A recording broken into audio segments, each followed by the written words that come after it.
nice. Long Bros 1975.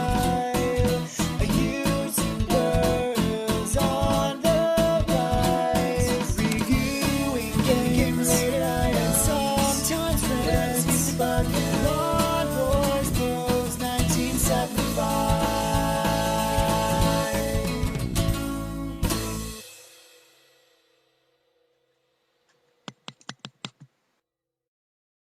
Hey YouTube, Longboys Post 1975. Excuse me.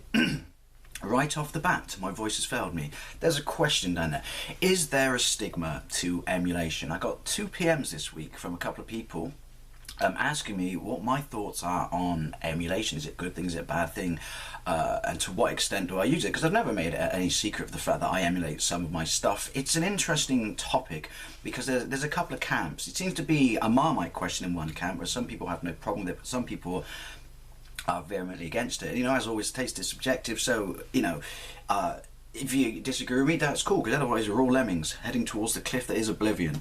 And then there's a kind of another camp, little random waffle right there, there's another camp where it's kind of the elephant in the room and people choose not to talk about it. What are my thoughts on emulation? I have no real problem with it. I think anything that preserves something that at some point, you know, risks disappearing forever is a good thing, because, you know, cartridges, wear and tear, batteries, such things like that mean at some point stuff isn't going to work. So you should always have something there that can preserve these things for, you know, future generations. I'm making retro gaming sound like it's really, really important. Well, it is to me.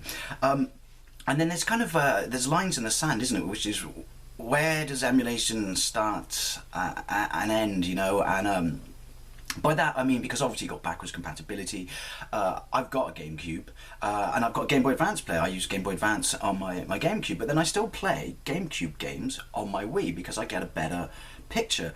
I mean, backwards compatibility, or essentially, you know, the acceptable form of emulation. I mean, another acceptable form of emulation would be, and I have these, I never really talk about it, it's not like it's a big secret or taboo, just, you know, seldom do pickup videos, just never really come up, but I have an EverDrive for my TurboGrafx, and I have an EverDrive for my Mega Drive.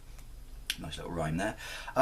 If my collection of Japanese Mega Drive games there, if I own it and I want to do a gameplay of it and I own it, then I will use that and I will use it on the original hardware. But if there's a game that I want to experience and I've never ever played, then I will use a ROM on my EverDrive. Now you can say that I'm playing it on the original hardware, but essentially it's still a ROM, so isn't it still emulation? But the thing with that is, and this is the thing that I like to justify emulation with it, you know, which is, there are some absolutely amazing games out there that because you can't afford them because they go for stupid money, you know, is that a fair reason that you know you must play the original? No, but I can't afford it. Is that a reason I should deprive myself of a wonderful gaming experience? Because some people say, no, you have to play it on the original hardware or you're not going to get the most from it or enjoy it for what it is, which I say is a rubbish argument, because by that sort of argument you're saying, unless you own a Ferrari, how could you possibly enjoy driving? So I'm already starting to waffle off tangent here, but yeah. So I mean, on the PC Engine, I have a small,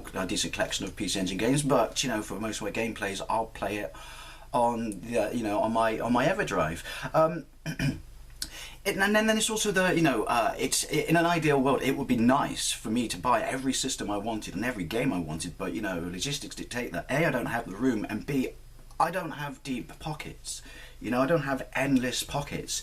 So emulation provides a useful tool in that, because ultimately games are there to be played, to be enjoyed. The fact that you can't necessarily experience it on this true hardware, I don't see that as a reason to deprive yourself of an experience. I mean, like I said, if I had all the money in the world, I own every system and I do everything absolutely old school and hands-on, but I simply do not.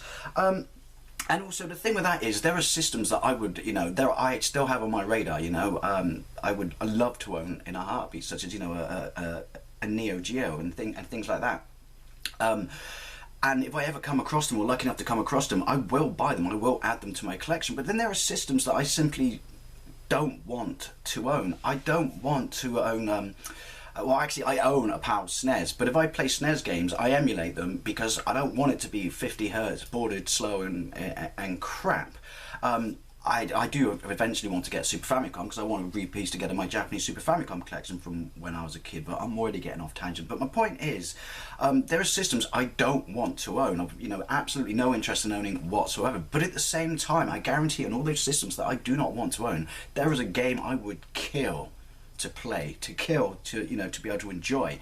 And that, to me, is a viable, reason that emulation is fine. I don't know, look at me trying to justify it, 'cause that's what to me it feels like there is a stigma attached to emulation, and I don't really understand why. But yeah, I just really wondering what you think, because a couple of people have asked me, it must be on a few other people's minds out there. Do you emulate? Are you against it? And if you are against it, why? Do you have a problem with people who do do it? What are your thoughts? I mean, my final thought on it is this, basically. Emulation is a good thing, because if it gives the opportunity to get someone to experience retro games for the first time and ignite that spark and get them into collecting retro games, or just to get them to appreciate and enjoy retro games, someone who never would have done it before if it wasn't for emulation, then that to me means it's a worthwhile thing. Anyway, as always, I would love to know what you think, and thank you very much for watching, and I'll see you later.